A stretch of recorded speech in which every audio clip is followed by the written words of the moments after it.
c'est quoi? Comment on fait en fait par rapport à apprendre à se connaître? Comment on fait? Alors, il n'y a pas de solution magique, c'est pas une recette à suivre. Ça passe par soi, en soi. Et ça, quand on dit ça, c'est incroyable le nombre de personnes qui savent même pas de quoi on parle en fait. Qui savent pas revenir à l'intérieur d'eux parce que c'est une étape aussi où on passe tous par là aussi, hein. Mais où au début, on a une période où on est que fixé sur l'extérieur. Et quand on est que fixé sur l'extérieur, on n'a pas fait encore le retournement. Où je me regarde, je m'observe, je rentre à l'intérieur de moi, j'accepte de ressentir tout ce que j'ai à ressentir en moi. Et là, je découvre quelque chose d'autre en fait. J'arrête de me figer, de rester figé sur l'extérieur. Et c'est que en faisant, en passant cette étape-là, et cette étape-là, elle arrive en fonction des personnes, de toute façon, par rapport à ce qu'ils ont à vivre. Et ce sera juste pour eux. Il y a des moments où ils sont pas prêts. Donc, ça passe par ce retournement. Ça commence par là. Et de toute façon, après, on découvre, on découvre, on découvre, on va de plus en plus loin. On a pas mal de... Moi, je dis que c'est l'histoire de toute une vie. Je ne pense pas qu'on soit arrivé, ça y est, on est arrivé quelque part et c'est fini et on arrête. Je pense que c'est vraiment l'histoire de toute une vie. Donc, je vais juste vous partager par rapport à... c'est Madame, Mademoiselle là-bas, qui fait du bruit. Je vais vous partager justement peut-être quelque chose qui pourra vous permettre de prendre conscience de certaines choses. Déjà, il faut bien comprendre que à la base, on est une émanation, si on peut dire ça comme ça, de la source. Ça veut dire qu'on est Dieu, mais on n'est pas Dieu entier, tu vois. On est juste une partie, une étincelle, une partie de la source qui vient et en fait qui descend dans les plans inférieurs pour venir faire cette expérience ici sur Terre en fait. Et du coup, on vient animer ce corps physique, ce corps-là qui nous est prêté, si tu veux, en gros.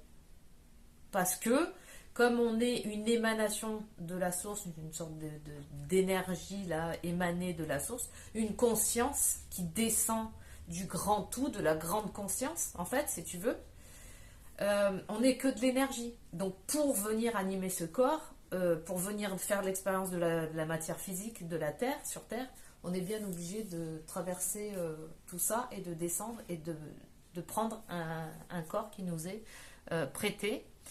Et ce corps, il a un début et une fin.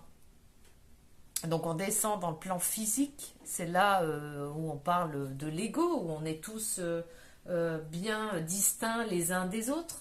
Parce que dans l'énergie, on n'est pas distincts, hein, on est tous mélangés en fait, il n'y a pas de distinction. L'ego, c'est ça. Et du coup, l'ego, c'est une... en fait, quand tu descends et que tu descends dans ce corps et tu n'as pas encore la conscience des choses, ben, tu vas te prendre pour ce corps. Tu vas croire que tu es que ce corps et ce cerveau.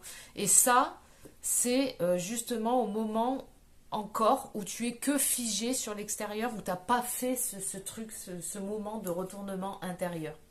Déjà là, ça vient comme ça passe par là. Donc quand on te parle de ça et que tu n'en es pas encore là, tu n'as pas fait le retournement, cette phase de retournement, par laquelle on va tous passer de toute manière, où il y en a qui sont déjà passés depuis longtemps, hein, donc c'est pour ça qu'ils comprennent et qu'ils s'intéressent à tout ça, et ceux qui ne sont pas passés encore par là, mais tout ça c'est du charabia, mais il y en a, ils ont même pas, ils comprennent même pas tout ce dont on parle là, c'est même pas envisageable pour eux, c'est du charabia, c'est du n'importe quoi, c'est du perchage, pour eux c'est, voilà, ils n'ont pas encore fait ça, et on s'en fout, de toute façon ils pensent ce qu'ils veulent, mais voilà, du coup, l'ego, il va falloir travailler après à, euh, à se détacher en fait, à arrêter de s'identifier à ce personnage que l'on croit être.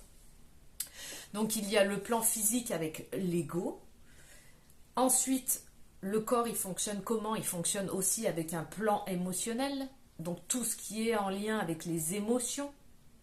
Et il a le plan mental analytique, le mental inférieur, on appelle ça le mental inférieur, qui lui, c'est celui qui va organiser, trier, celui qui va réceptionner toutes les formes pensées, les pensées, qui va faire preuve de stratégie, celui qui va rentrer en compétition avec les autres, qui va vouloir, en fait, ça se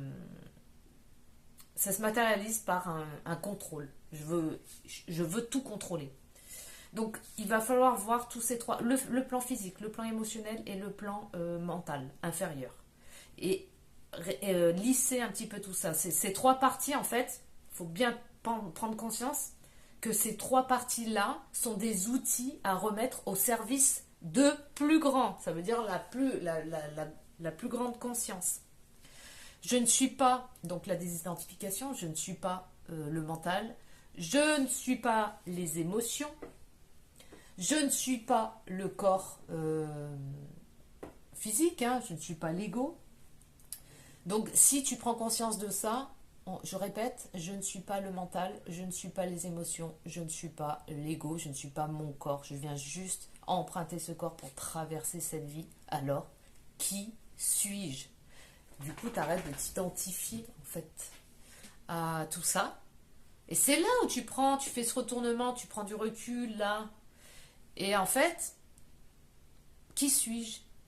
Du coup, tu te dis, ben, je suis une émanation de la conscience, donc de l'énergie, une émanation, une partie de la grande conscience. La conscience venue dans les plans inférieurs pour faire l'expérience de cette vie physique au travers de la matière dense. La conscience étant une émanation de la source, de Dieu. Donc pour réussir à maîtriser ce plan physique, il va falloir réussir à maîtriser d'abord aussi les trois plans. Comme j'ai dit tout à l'heure, les trois plans, donc le corps physique, le plan émotionnel et le plan mental inférieur. Et pour réussir à maîtriser ces plans, il va falloir réussir à maîtriser les trois plans pour les rendre perméables. Et pour les rendre perméables à quoi? À la grande conscience, Dieu. Pour que ça puisse venir traverser. Cela passe par déjà une phase d'observation, c'est l'observateur qui observe. Donc si tu es capable de t'observer, ça veut dire d'observer ton personnage, ton ego qui tu crois être. J'observe Virginie agir, faire dans la vie de tous les jours. Donc si je suis capable de l'observer, ça veut bien dire que je ne suis pas ce personnage. Non. Donc tu observes et tu vois que tu n'es pas du fouille. Déjà là, tu as un détachement. J'accepte aussi de ressentir à l'intérieur de moi toutes les énergies qui me traversent, notamment les émotions. Donc là, on est sur le plan émotionnel. Et je lâche aussi le contrôle par rapport au mental analytique qui veut tout ordonner, qui veut tout contrôler. Parce que si je ne suis pas les émotions, je ne suis pas le mental, je ne suis pas le corps, pourquoi je veux tout contrôler? Je veux tout contrôler quand je crois que je suis ces trois plans-là ou l'un des trois. Si je sais que je ne suis pas ça, je me rends compte que ça, ce sont juste des outils que je dois mettre au service de plus grand. Et j'arrête de nourrir des attachements pour quoi que ce soit. Des attachements pour mon corps physique, pour des possessions matérielles, des possessions quelles qu'elles soient de toute façon, parce qu'à un moment donné, quand tu es trop dans l'attachement, bah, tu t'identifies trop à la matière. Du coup, ça devient hyper dense. C'est moins malléable. Et du coup, la conscience, elle peut moins pénétrer. Et quand tu es trop dans le mental, tu es trop dans les stratégies parce que derrière, il y a des peurs de perdre, des peurs de n'être rien du tout en fait, ou de perdre, ouais, de perdre. Il y a énormément de peur de perdre des choses. Et, euh, et plus tu es là-dedans, et plus tu nourris des pensées en plus que tu vas choper, parce que du coup, tu n'as pas le recul, tu vas croire que ces pensées sont à toi, tu vas t'identifier à ces pensées-là. Et en fait, tu te fais squatter le cerveau par des énergies pensées, des formes pensées que tu vas récupérer. Et que tu vas prendre pour vrai, en fait, hein. Donc, du coup, tu y récupères, tu t'accroches à ça et tu matérialises dans ta vie de tous les jours. Donc attention, c'est tout un travail en fait hein, aussi d'observation, de vigilance, de détachement, d'accepter, de ressentir ce qui traverse au niveau des énergies pour pas que ça reste enfermé en soi. Parce que plus tu gardes tes émotions et tu ne les vis pas, tu ne les exprimes pas, tu les laisses pas ressortir, juste elles te traversent, ça rentre, ça sort. Et plus à un moment donné, l'émotion gardée va se densifier et va venir se loger dans un organe dans ton corps. C'est pour ça que l'on voit que beaucoup de colère gardée et pas exprimée peut venir se loger au niveau du foie, dans le système un petit peu le système hépatique. Des grandes tristesses peuvent venir se loger dans les poumons. Il y a plein de trucs comme ça, des correspondances hein, qu'on a. Donc ça passe par là. La grande conscience. Du coup, quand tu fais ce travail en fait de désidentification, on lisse un petit peu tout ça, on enlève toutes ces accroches, toutes ces identifications. En fait, c'est là où quand tu fais ce boulot-là, la grande conscience peut enfin traverser le jeu JE, le jeu de ce qui je croyais être. En fait, le jeu JE du jeu JEU.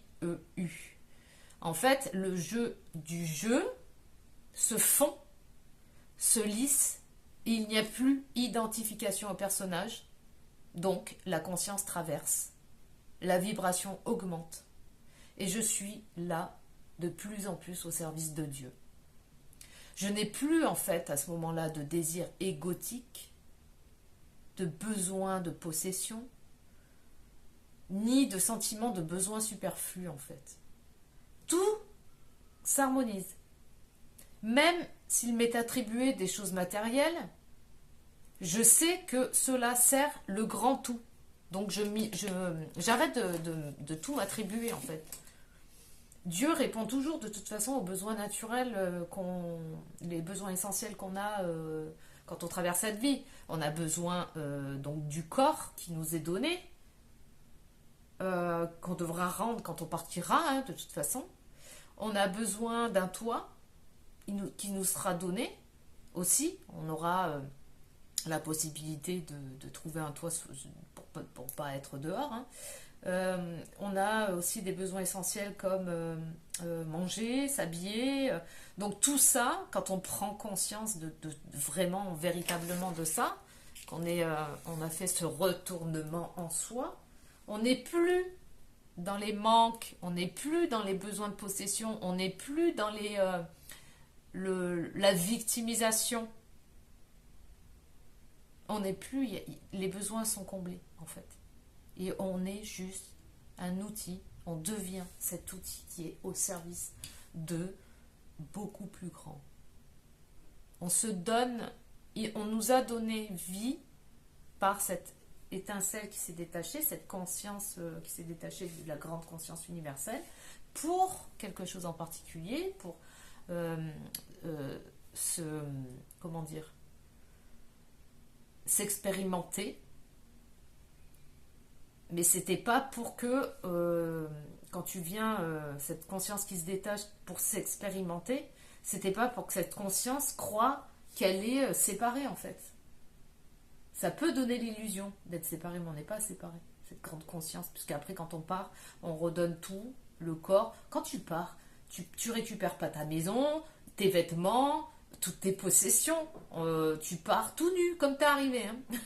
Donc à un moment donné, tu repars, la conscience qui était que de l'énergie repart en conscience qui n'était que de l'énergie et qui repart là-haut et qui va se remélanger avec le grand tout. On n'est pas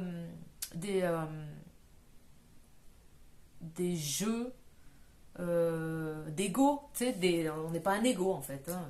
L'ego, c'est juste un outil qui doit servir. Seulement, c'est pas ce qui s'est passé dans l'histoire. C'est parti en couille à un moment donné où il y a eu trop d'identification, trop d'attachement, trop du gros n'importe nawak. Et voilà. Donc, à chacun de nous de faire ça, ce travail-là en fait. Parce que bon, c'est un peu parti en cacahuète, faut le dire. À chacun de le faire. Et à chacun son moment. Et il n'y a pas d'urgence non plus parce que on n'en est pas tous au même endroit. Moi, ça me fait rire quand il y a des messages, ouais, urgence, 3 points d'exclamation et tout. Moi, je pense que c'est très juste et que les personnes qui, à un moment donné, arrivent dans leur expérience là où elles doivent arriver, sont prêtes.